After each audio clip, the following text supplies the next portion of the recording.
Yo, what's up? It's your boy Domuto. We're back with another video. Today we're watching Patrick CC. Why 6ix9ine isn't dead.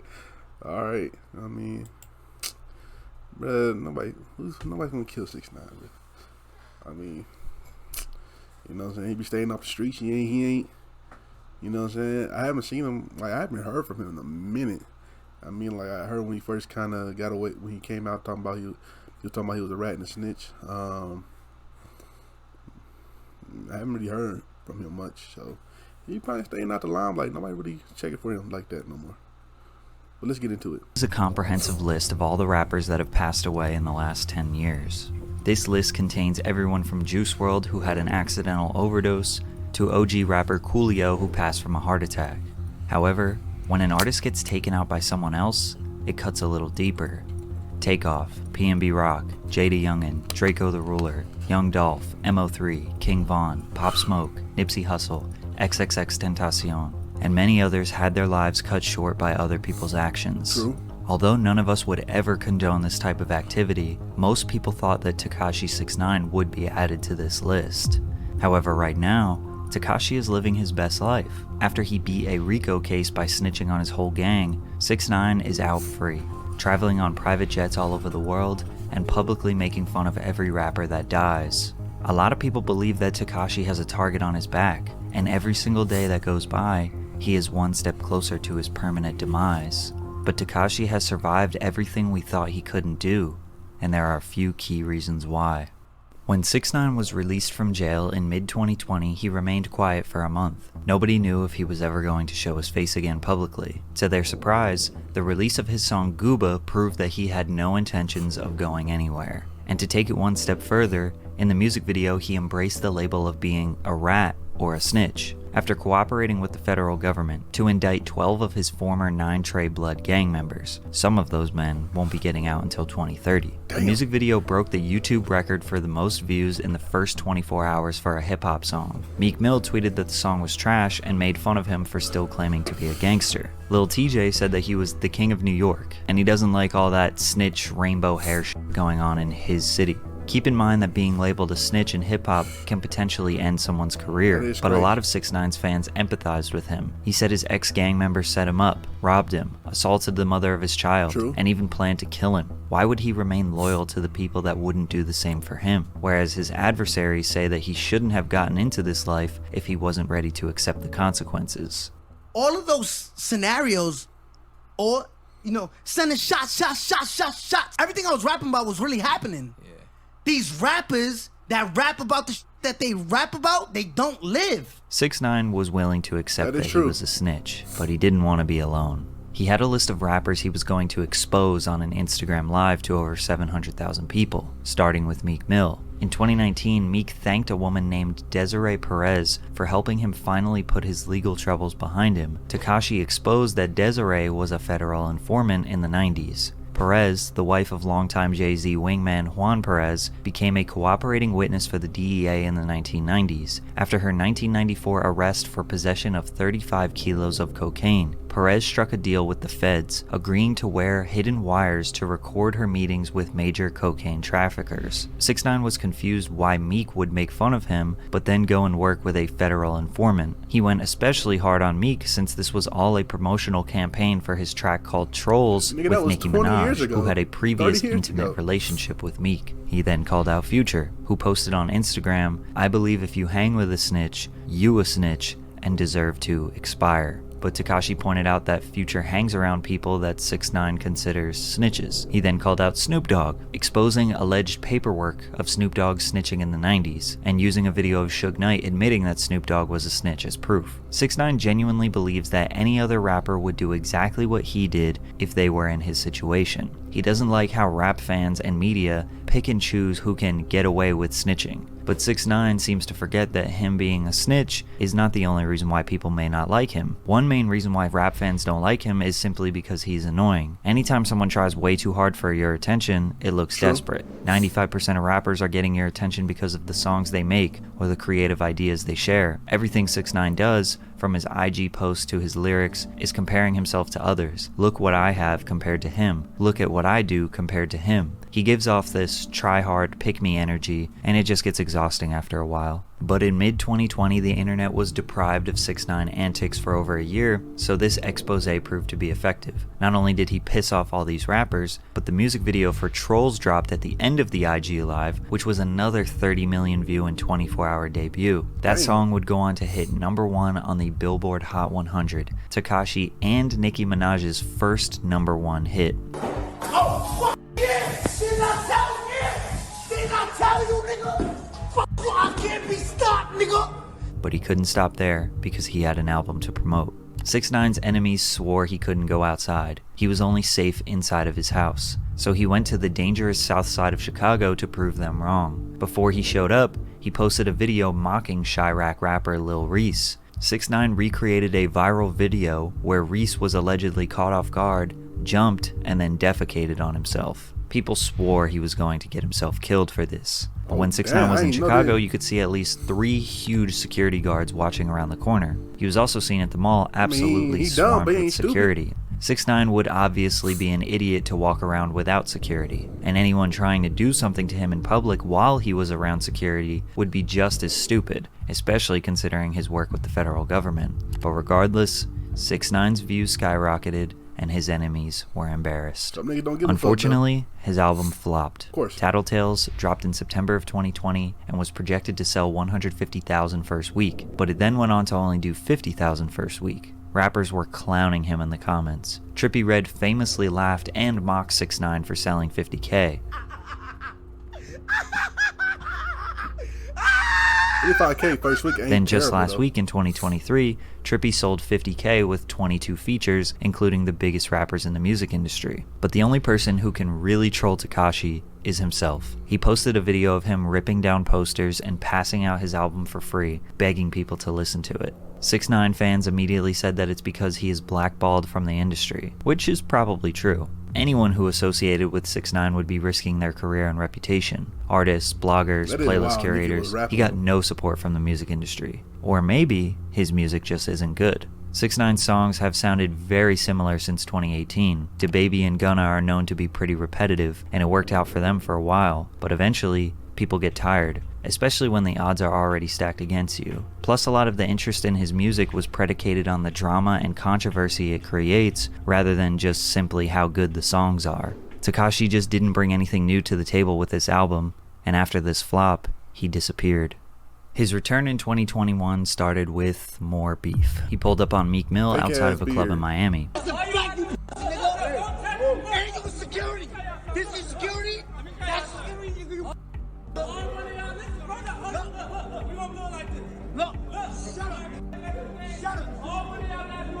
And you with a cop. Look, you tight. And you with police. Again, all 6ix9ine was doing here was trying to prove that Meek Mill also walks around with security and is not as gangster as he portrays himself to be. But 6ix9ine has nothing to lose because everyone already knows that he isn't gangster. Meek made himself look even worse when he claimed that he almost smoked 6ix9ine, when in the video he very clearly was not going to do anything. Instead, after 6ix9ine left, he started yelling at the security saying that they were trying to get him in trouble. What y'all trying to get me in trouble? Huh? Just like the Chicago incident, nobody blamed Meek for not doing anything. Him and 6ix9ine were around 15 bodyguards and cops. All Tekashi proved was that Meek is protecting himself and his freedom. He is being smart, but it still got people talking about 6ix9ine again and provided a short-term L for Meek. Then he took shots at the late rapper King Von by saying, Look how happy he is. Look at this dead nigga on his shirt. Look, I think King Von thirsty. Look, yo, drink that. I'ma pee on you, nigga. That nigga Von rest in piss, nigga. I don't got cat rat, nigga. He even DM'd King Von's sister a picture of Von's body after the autopsy. Fans were disgusted at this evil behavior. However, King Von, Lil Durk, and their fans would famously scream that they were smoking Tuka, and would constantly make fun of Tuka, who was a 15-year-old boy from Chicago who got shot at the bus stop. 6ix9ine was wondering why people would praise Von for the same behavior they hated 6ix9ine for. And he did have a point, people were agreeing with him, but it still seemed random for 6ix9ine to just attack the late King Von. He looked extremely desperate for attention, especially when you consider that all of this happened after after a 6-month hiatus conveniently surrounding the release of his song Zaza. Then once he gets his attention, promotes his song, he disappears again for a few months. Noticing a pattern here? However, in 2022, we saw a different side of 6ix9ine when he and Steve Will Do It started hanging out. They had been friends for a while now, but the only time fans saw 6ix9ine in 2022 was in Steve's vlogs. In those vlogs, he was Danny, meaning he didn't portray any character. He was kind,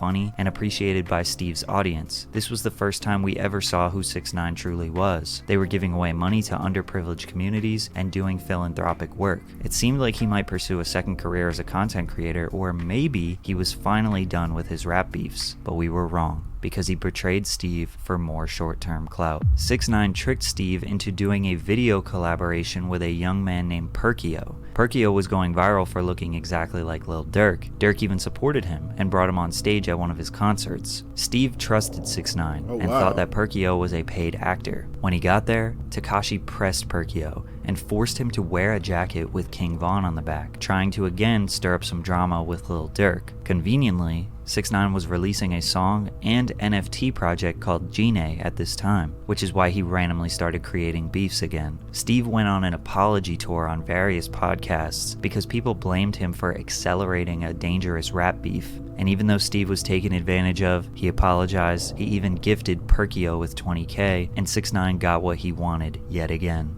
But something happened recently that has worked in Tekashi's favor. Currently, Young Thug and his label YSL are facing a major racketeering case, similar to the— If you're gonna be a troll, do that on your own. Do that on your own platform, and do that. Don't bring other niggas that had nothing to do with. Steve Will Do It. Had nothing. Probably don't even know who the fuck going on with Lil Durk and King Von and Yo Beef, nigga. That dude is in his own world. You know what I'm saying? So the fact that he brought him into Your Beef is crazy. You know what I'm saying? You brought a nigga that just looks like Lil Durk in Your Beef. Crazy. Like, that's fucked up. The one that 6ix9ine and 9 Trey were facing just 3 years ago. YSL is basically facing every charge from armed robbery to murder. 26 members of the label were arrested in May of 2020. One of those members was Sergio Kitchens, aka Gunna, who is known as a close affiliate to Young Thug and top-ranking member of YSL. Gunna took a plea deal, which is essentially an admission of guilt, in order to get out of jail early. In open court, he said the following: YSL is a music label and a gang, and you have personal knowledge that members or associates of YSL have committed crimes in furtherance of the gang. Yes, ma'am. You're not admitted to your crime. You just told the court that YSL's a gang. So now you just up your man's defense. You not owning up to your case, nigga. You a fucking rat, nigga. That's it, nigga. Then Tekashi pointed out how no rappers are publicly trashing Gunna because he is well respected and they like his music, but they were totally fine with making fun of Tekashi, which is true. Rappers, blogs, media outlets, none of them have really blatantly said that they don't support Gunna anymore. YSL co-founder Mondo shared his thoughts about Gunna. You took a plea saying that you the main artist, brother. You the main artist, my brother. You capped down talking about some, but you know this a game, and on top of that, you got caught with something and it wasn't yours. So who else was it? Who doing shit like that? Who doing that? Hey boy, you didn't have nothing. Your shit gonna get dropped, brother. You know that, bro. What the hell? You panic. But the funny thing is, 6ix9ine was right. The general public does not care. The whole sentiment online is that people will still support Gunna's music regardless of what happened. 6ix9ine has successfully convinced people that these rappers are maybe not as gangster as they say they are. This YSL case, along with the unsettling numbers of artists who have died in the past few years, fans are doubling down on not wanting their favorite rappers to be gangsters. They want them to be artists. They want them to make music, be safe, and live a good life. But I don't think that rap fans realizing this has helped 6ix9ine's career. When Lil TJ got shot, 6ix9ine laughed at him. When PNB Rock got shot, 6ix9ine made fun of him. If something bad happens to any other rapper, he feels obligated and justified to point and laugh because that didn't happen to him. Why? Because he knows that people would do the same if he got shot. If 6ix9ine was taken out, nobody would be surprised. A lot of people wouldn't even have remorse considering how many people he has taunted. He is too far gone now. But when 21 Savage spoke about 6ix9ine, it made me realize why he isn't dead. Even if I seen him, I don't got no intention to do nothing to you. You just a rat. You go your way, I go my way. It don't mean to smoke. Just cause you call a nigga a rat, that don't mean you gotta kill him when you see him. That's just like saying any nigga you call a bitch, you gotta kill him. If you see a fan on the internet comment shit and you say, man, shut your little weird ass up. Oh, when I see you, I gotta do something to you. That ain't how that go. You could feel a type of way about a nigga and a nigga go their way and you go your way. A lot of the rappers that clowned on Tekashi don't necessarily want him dead. Maybe they just don't like him. Maybe he was an easy target for some jokes. In most cases, it was Tekashi who escalated these beefs. And the more you think about it, it seems like 6ix9ine is the one who cares the most about what other people think. And all these other rappers are usually just minding their own business. True. But let's be honest, anyone who would attempt at 6ix9ine would never be able to beat the case. And is that guy really worth throwing your life away for? No. And 6ix9ine knows this. So he's going to keep up his antics, and most likely, nobody's going to do anything. Not a damn thing at all. Like, it's snitching is I don't know, I don't care. It depends your role into the what's going on. If you one of the main dudes and you just snitching like a motherfucking, yeah, that's kind of wild. I've never been in that street life. I've never been in that gang life, so I don't know nothing how to move around in the hood and then. So I don't know. I'm not. So if I ever get into a situation like that, I am out. There's no somebody's going to jail and it ain't gonna be me, or I'm not going to jail for. I'm not going to prison for a long time. You just let y'all know that if something happens, you know what I'm saying?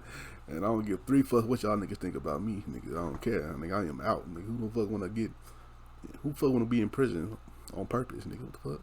Anyway, shout out to Patrick CC. You like my reaction? Make sure you like, comment, subscribe, and I'll catch y'all next time. Peace.